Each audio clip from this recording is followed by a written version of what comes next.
About some of the parishioners, do you have any parishioners that stand out in your mind because of anything they've done, or just who they are, or how they behave towards people? Or, is this the part where I tell all the scandalous stuff?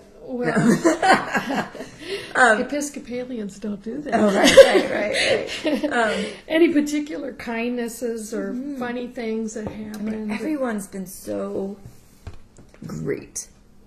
Like, I mean, literally, I've maybe had run-ins with one or two people out of the 500 members of Emmanuel, like, and everybody else has been really nice, really supportive, really kind.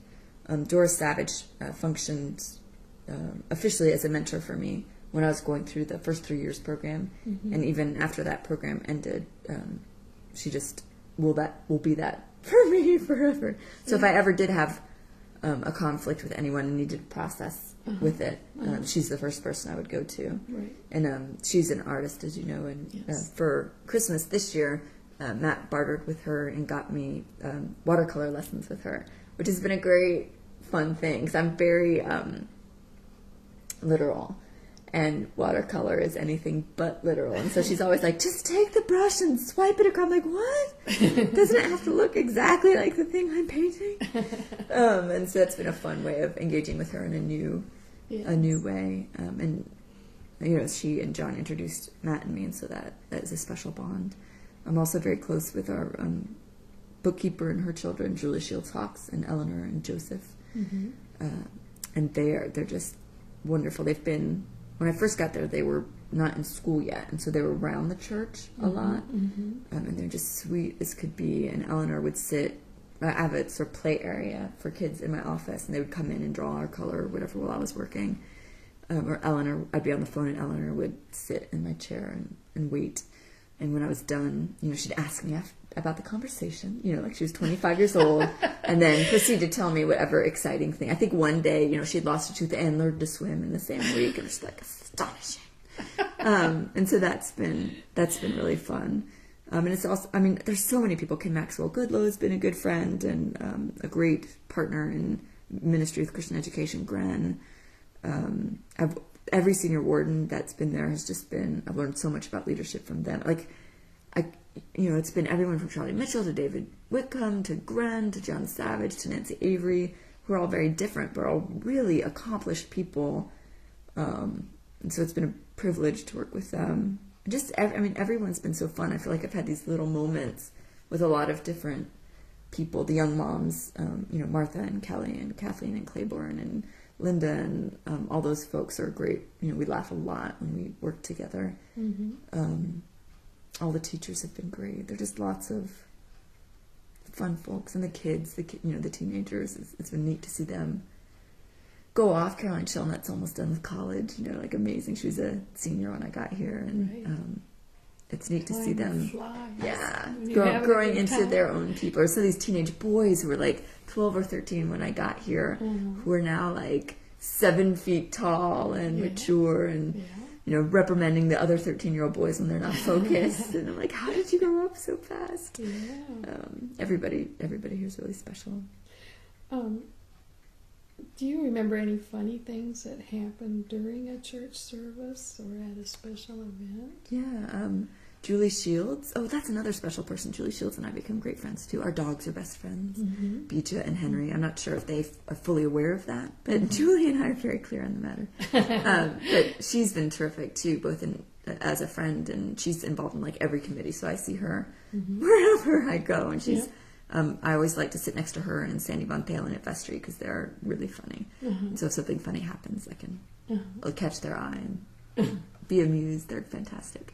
Anyway, she occasionally will slip a Necco wafer into the communion wafers.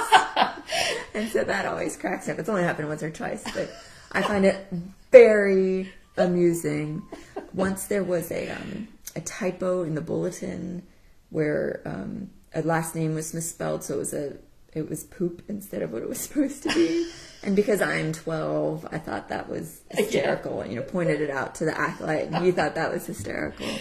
So there'll just be stupid little things like that. I love to laugh, and so there's always something funny. I mean, when I forget whether it was Callie or Cecilia Dagner were really little, and now they're like gosh, I don't know, 5 and 7, 4 and 6, something like that. But when they're itty bitty, they'd occasionally be surprised to see me at church. I don't know why, but they'd be like, "Hi, Miss Sarah," in the middle of a church service, and that always made me laugh too. I'm like, "Hi, I've been here the whole time."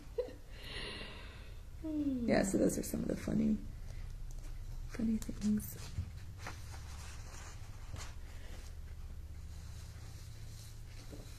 Any comments about how Emmanuel's financing or finances have changed in the time that you've been here, and pledges? Sure.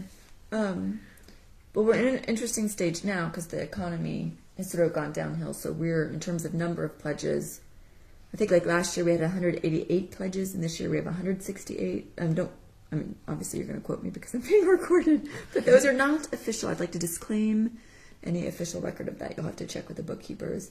And so this year, that not as much income is coming as they hoped. But in the 5 years previous to that, there definitely been a steady, it was like 163, 168 when I first got here, and has moved up to about 188 pledgers.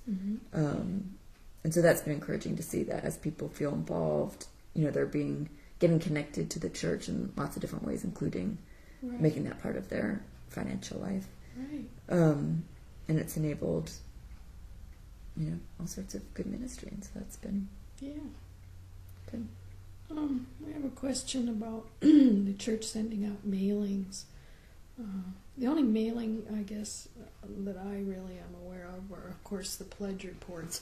But there's also the newsletter. You are involved with that in some ways, too. So you want to tell me a little bit about that? I write a monthly column called Sarah Speaks. About the 10th of every month, I try to frantically come up with something to say. Excuse me, I'm eating a piece of pineapple. I'll be right back.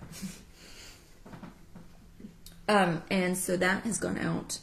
Janice Fisher does that, and Jim Crosby does the actual editing and design of that, and Janice does the printing and folding and mailing. And more and more people are getting it via email, which is helpful. That's what I know about that.